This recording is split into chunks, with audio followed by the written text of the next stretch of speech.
طریقے سے حضرت علی کے خلاف بھی جو لوگ کھڑے ہوئے ان کو بھی ہم ناحق سمجھتے ہیں.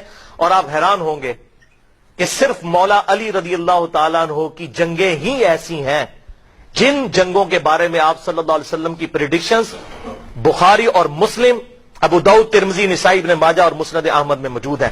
اور جو سورۃ الحجرات میں آیا آیت نمبر 9 میں کہ اگر مسلمان گروہ باغی ہو جائے اس کے خلاف قتال کرو، لڑائی کرو یہاں تک کہ وہ حق پر آمادہ ہو، اس کی پریکٹیکل تفسیر آپ پوری دنیا کی کتابیں اٹھا کے دیکھ لیں. سیدنا علی رضی اللہ تعالی عنہ کا قتال ہے اور آپ صلی اللہ علیہ وسلم کی پیشن گوئیاں اس قتال کے بارے میں موجود ہیں. سنن نسائی الکبریٰ میں 8541، مسند احمد میں 11790، اور اس کے علاوہ کئی کتابوں میں یہ حدیث موجود ہے کہ آپ صلی اللہ علیہ وآلہ وسلم ایک دفعہ اپنی ایک زوجہ محترمہ کے گھر سے نکلے اور صحابہ بھی آپ کے ساتھ تھے، حضرت ابو بکر بھی، حضرت عمر بھی، حضرت علی بھی. تو راستے میں حضور صلی اللہ علیہ وسلم کی مبارک جوتی ٹوٹ گئی تو آپ صلی اللہ علیہ وسلم نے اپنی دونوں جوتیاں اتار دی اور حضرت علی کو دے دی اور کہا کہ یہ جوتی جو میری ٹوٹ گئی ہے اس کو گانٹ دو. اور پھر حضور صلی اللہ علیہ وسلم ننگے پاؤں آگے چلنا شروع ہو گئے. پھر تھوڑی دور جا کے آپ نے اصحاب کو کہا یہاں پر رک جاؤ، علی کا انتظار کرو. تو حضرت علی رضی اللہ تعالیٰ جوتیاں گانٹ رہے تھے. اسی دوران آپ صلی اللہ علیہ وسلم نے فرمایا کہ دیکھو اللہ نے مجھے دنیا میں مبعوث کیا ایز اے لاسٹ ریزورٹ، مجھے حق منوانے کے لیے، قرآن کی دعوت کے لیے مجھے قتال کرنا پڑا، تلوار اٹھانی پڑی کافروں کے خلاف. لیکن تم میں ایک ایسا شخص بھی ہے، ایسا خوش نصیب، جسے اس قرآن کو منوانے کے لیے مسلمانوں کے خلاف تلوار اٹھانی پڑے گی. یہ کہتے ہیں نہیں حضرت علی پچھتاتے تھے. اوہ مولا علی کو حضور کی ایک ایک پریڈکشن کے اوپر ایمان تھا، ایک ایک جنگ پر مور لگا کر گئے تھے حضور، وہ کیوں شرماتے تھے؟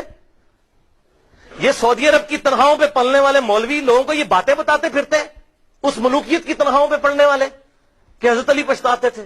اور حضرت علی کو کیا حضور کے اوپر شک تھا؟ جس علی کو یہ پتا تھا کہ مسلم شریف کی حدیث 240 نمبر کہ علی سے محبت نہیں رکھے گا مگر مومن، علی سے بغض نہیں رکھے گا مگر منافق، جس کی محبت ایمان ہے اس کو یہ شک ہوگا کہ میری جنگیں غلط ہیں. یہ ہمیں مشہور کر دیا، پراپوگنڈا کر دو جی، اور یہ نہیں مانتے وہ نہیں مانتے. تو اسی حدیث میں چلتا ہے کہ آپ صلی اللہ علیہ وسلم فرمایا کہ تم میں ایک ایسا خوش نصیب ہے جسے مسلمانوں کے خلاف تلوار اٹھانی پڑے گی. حضرت ابو بکر نے کہا انا یا رسول اللہ، یا رسول اللہ کیا میں ہوں وہ؟ آپ نے فرمایا نہیں. حضرت عمر نے کہا یا رسول اللہ کیا وہ خوش نصیب میں ہوں؟ فرمایا لا. حالانکہ آپ صلی اللہ علیہ وسلم کی مبارک زبان سے لا کے الفاظ بہت کم نکلتے تھے، اس موقع پہ آپ نے کہا لا، بلکہ وہ خوش نصیب ہوگا جو میری جوتیاں گانٹ رہا ہے.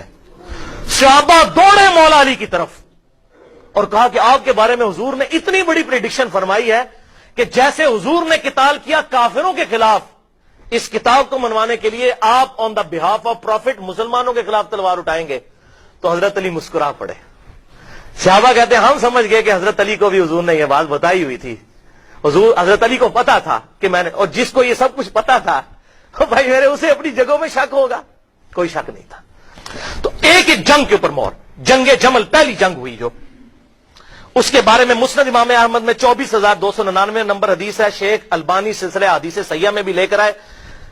کئی صحابہ سے یہ روایت ہے کہ اما عائشہ کہتی ہیں حضور صلی اللہ علیہ وسلم نے فرمایا تھا میری اس بیوی کی کیا حالت ہوگی جب حوض کے کتے بھی اس پر بھونکیں گے. اور جب عبداللہ ابن زبیر حضرت عائشہ کو حضرت علی کے خلاف لڑانے کے لیے لے نکلے جمل کے لیے، تو راستے میں ایک جگہ پڑاؤ کیا تو کتے بھونکنا شروع ہو گئے. حضرت عائشہ نے کہا یہ کون سی جگہ ہے؟ سب نے کہا یہ حوض ہے. حضرت عائشہ نے رونا شروع کر دیا. انہوں نے کہا میں آگے نہیں جاؤں گی.